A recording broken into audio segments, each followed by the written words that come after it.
Olá, sobreviventes, bem-vindos a mais um vídeo do nosso canal Sobrevivente de um Narcisista. Meu nome é Elda. Mais uma vez, venha bem-vindo à minha cozinha molhada. É o tempo que eu tenho para poder conversar com vocês. Eu tô aqui dando uma limpada nesta bendita desta cozinha, né? Que acabou o almoço. Fiz aqui uma moqueca de ovo, né? Uma moqueca de ovo com mamão verde. A receita eu vou botar lá no feed do meu Instagram, né, pra vocês verem. Gente, eu só vou um pouquinho aqui, porque senão eu tô ligado que vai chegar um monte de notificação aqui. Deixa eu desligar essas notificações, porque senão é mesmo de notificação que chega aqui, eu não consigo conversar com vocês. Desculpa se eu botei uma mãozão aí na frente. Então, voltando, eu hoje vou contar uma história pra vocês de uma menina que eu cuidei na instituição onde eu morei. E nessa história tem aí a introdução de alguém com alguns distúrbios de personalidade no meio, né? Fora a infância dela, a adolescência e a entrada dessa pessoa na vida dela, né? Mas antes de eu começar a contar essa história dessa grande amiga minha, eu vou pedir para vocês se inscreverem no canal, que vocês, por favor, curte e compartilhem este vídeo, porque a gente precisa aumentar a visualização, porque tá difícil, tá muito baixas as visualizações do canal. E também quem quiser me seguir nas redes sociais, estão todos os links aí no box de informações. E também vou agradecer a uma das inscritas aqui, que eu sei que tu é inscrita aqui do canal, que me deu uma ajudinha, me mandou lá uma ajudinha de custo. Muito obrigada, viu, Renata? Pelo menos deu pra comprar o Vic do Miguel, tá bom? Obrigada de verdade. E então vamos começar, né, essa história real e bem dramática.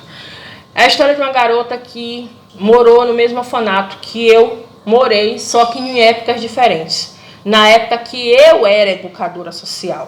No caso, eu era auxiliar de educadora, que é aquela pessoa que auxilia a mãe social, que é educadora social, que cuida de casas lares.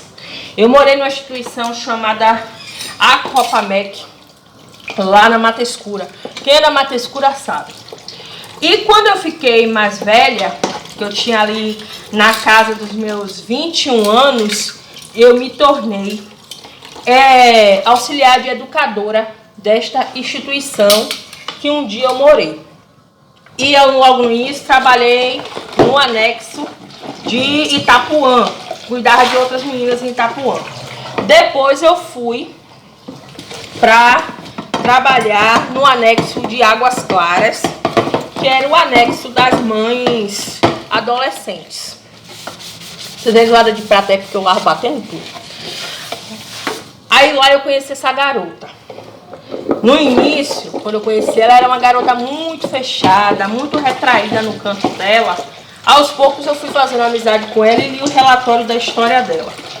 A história dela começou desta forma. A mãe dela, biológica, a abandonou com 1 ano de idade na porta da casa do pai, do suposto pai, porque não tinha nem certeza se era o pai realmente da menina, que a mãe dela era alcoólatra e usuária de entorpecente. Nisso, o pai não ficou com ela, porque o pai dela também era alcoólatra, né? Quem foi cuidar dela foi um tio. E quem auxiliava esse tio na criação era a tia, que era a mulher desse tio. Ela foi viver em uma casa que era uma mulher mãe de 3 meninos. Nessa casa, infelizmente, essa garota sofreu todo tipo de abuso que você possa imaginar. De abuso físico, psicológico e abuso, vocês já sabem de quê, né? Da parte dos primos, dos 3 primos. Essa menina foi crescendo nesse ambiente muito difícil. Quando ela completou a idade ali de 12, 13 anos, ela começou a fugir desta casa. Em uma dessas fugas dela, ela acabou engravidando da filha dela mais velha. E aí, quando ela voltou para casa dessa tia, que o conselho tutelar levou ela de volta para casa dessa tia, essa tia não quis ficar com ela. Disse que não ia ficar com ela, que não ia ficar com ela, que ela era uma menina problemática e não ia criar criança nenhuma, que não sabia se da onde ela tinha tido essa criança e tal, que ela foi ter. Aí ela foi morar nesse nessa instituição, né, na parte da casa das mães adolescentes, no anexo lá de Águas Claras, aonde eu trabalhava. Mas quando eu cheguei lá, ela já estava lá. Nisso, essa menina não foi criada para se cuidar, ela não tinha cuidado com a higiene pessoal, era uma pessoa bem arredia.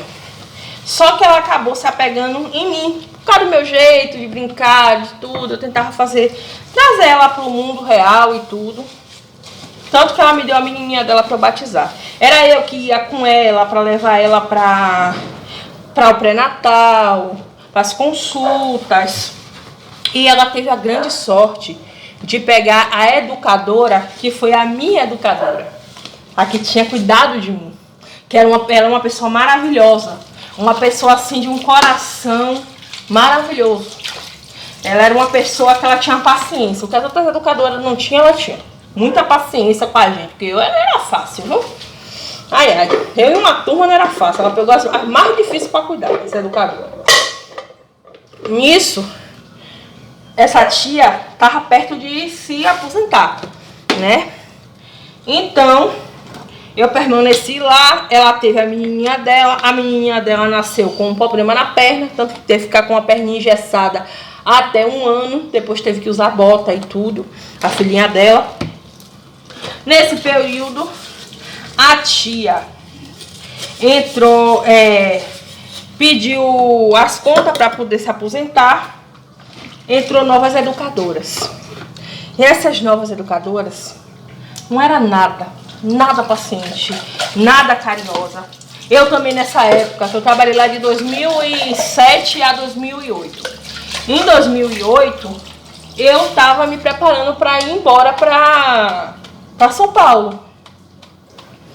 Então, eu estava para ir embora para São Paulo, estava me ajeitando. Essas educadoras novas chegou essa educadora mais a outra auxiliar que ia me substituir e a educadora que já estava substituindo a outra educadora.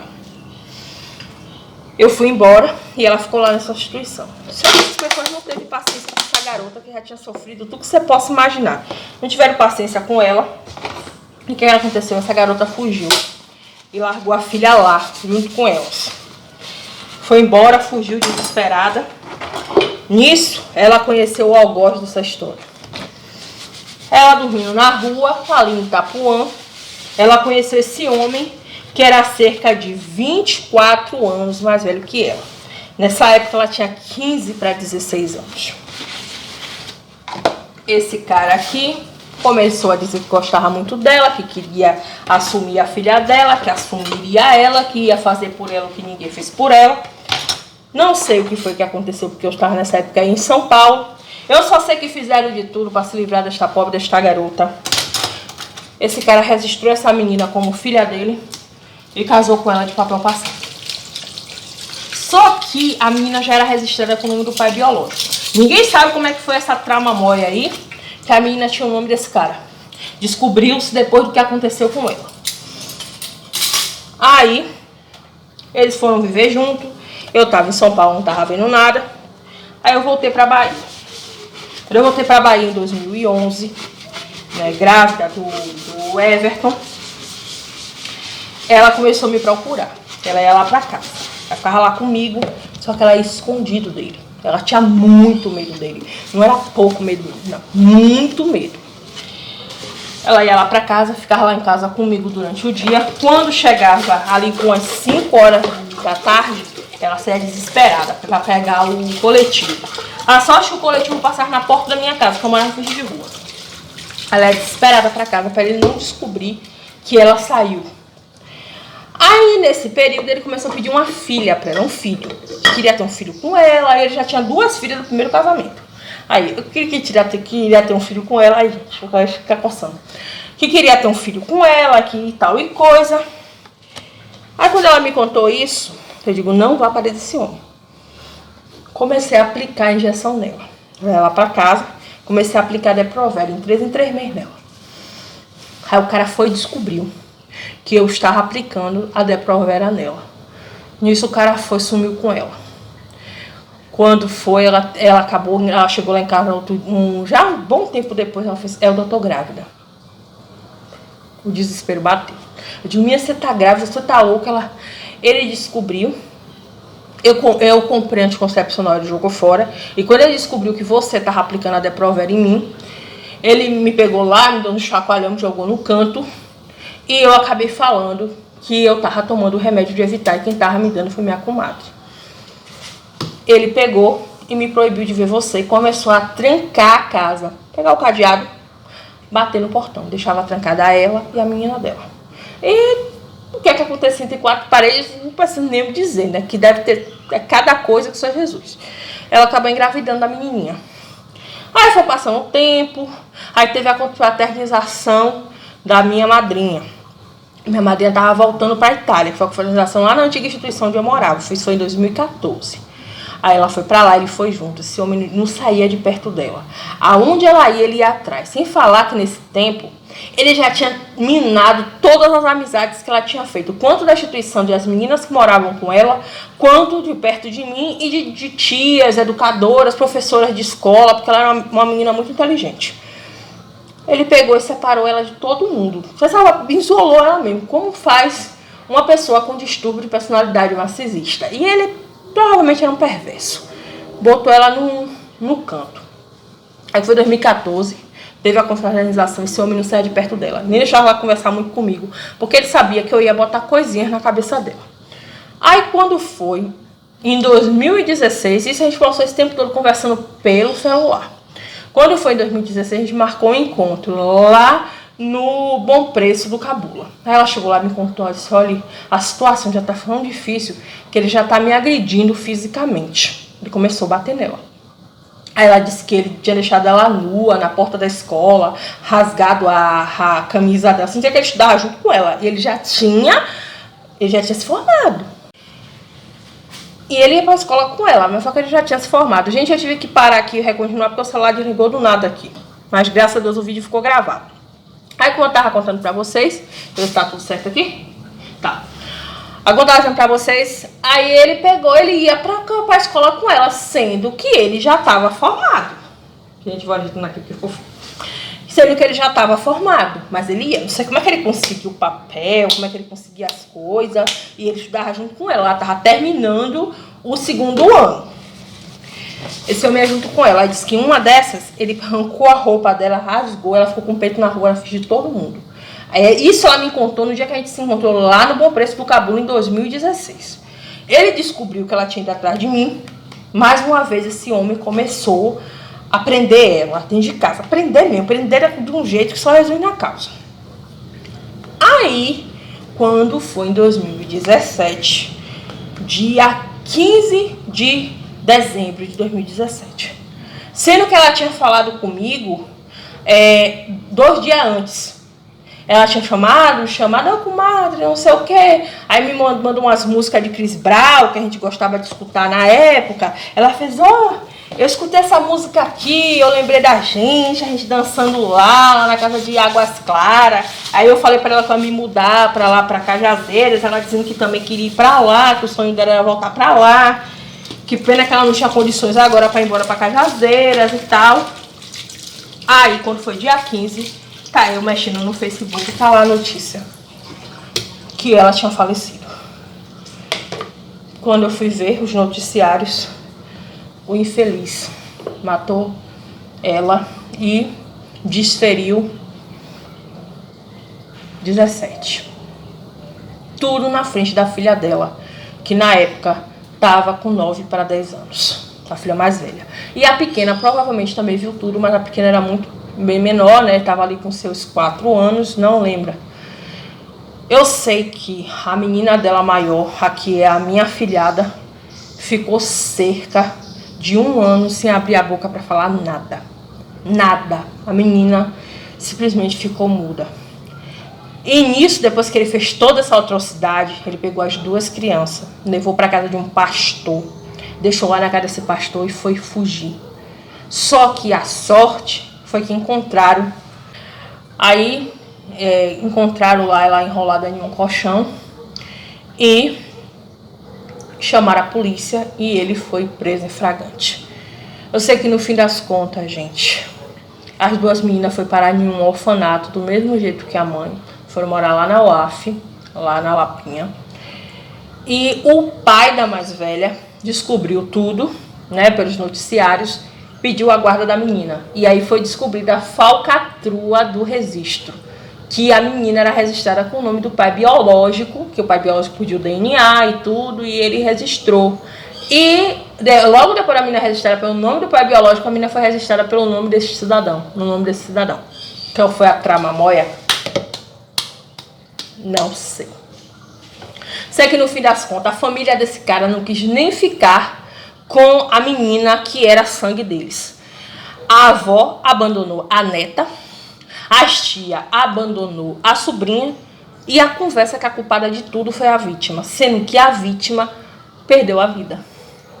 Então, famílias disfuncionais podem destruir cada um de nós. E sem falar que a filha mais velha passou um ano sem falar. Meu Deus, só tô descendo aqui. Um ano sem falar. E quando eu fui visitar ela em 2020, lá na instituição onde ela estava morando, graças a Deus, ela já estava bem melhor, ela já estava falando, ela estava se comunicando. Só que ela, até então, aquele tempo, ela não acreditava que a mãe tinha falecido. Porque ela falava tudo assim: tia, minha mãe jogava esse jogo. Tia, esse jogo aqui minha mãe gostava. O celular da senhora é igual ao celular da minha mãe. E tipo assim, poxa, eu tô esperando minha mãe ainda não apareceu, tô com saudade da minha mãe. Ela falava como a mãe estivesse ainda viva, a mais velha. A pequena, um poço de carência, o tempo todo no meu colo, o tempo todo me abraçando, o tempo todo me beijando. Eu não peguei essas meninas para criar, primeiro porque eu não tinha condições. Eu estava saindo de um relacionamento, se você já sabe como é que estava. E no fim das contas, o pai biológico da mais velha conseguiu a guarda das duas na justiça. E elas hoje moram com ele, né? E o infeliz, graças a Deus, ainda está no mesmo lugar, né? No Chilindró, que é o lugar dele. Gente, o que eu tenho que contar com o que eu vim falar com vocês com essa história? Começou a te agredir, começou a te afastar das pessoas que você ama. Pelo amor de Deus, sai desse relacionamento. Não queira que sua vida aconteça o que aconteceu com a vida dela, tá bom? Esse foi o relato que eu vim contar pra vocês, um relato real que aconteceu enquanto eu tô com a band de papia, né? O celular já tá descarregando, mas paciência, é assim mesmo. E vai ficar tudo bem, independente de qualquer coisa. Essa história ainda me desestabiliza um pouco, mas eu sei que vai ficar tudo bem, tá? Pra cada uma de vocês aí, por favor, saia de relações como essa, não se coloque em relações como essa. Se cure primeiro antes de entrar em uma relação desse jeito, porque infância é difícil, vida adulta também é difícil, sua criança interior tá ferida, tá bom? Não foque no passado, foque no presente. E o futuro, amanhã, só a Deus pertence, tá bom? Obrigado, gente. Até a próxima. Tchau. E eu vou terminar de limpar minha pia.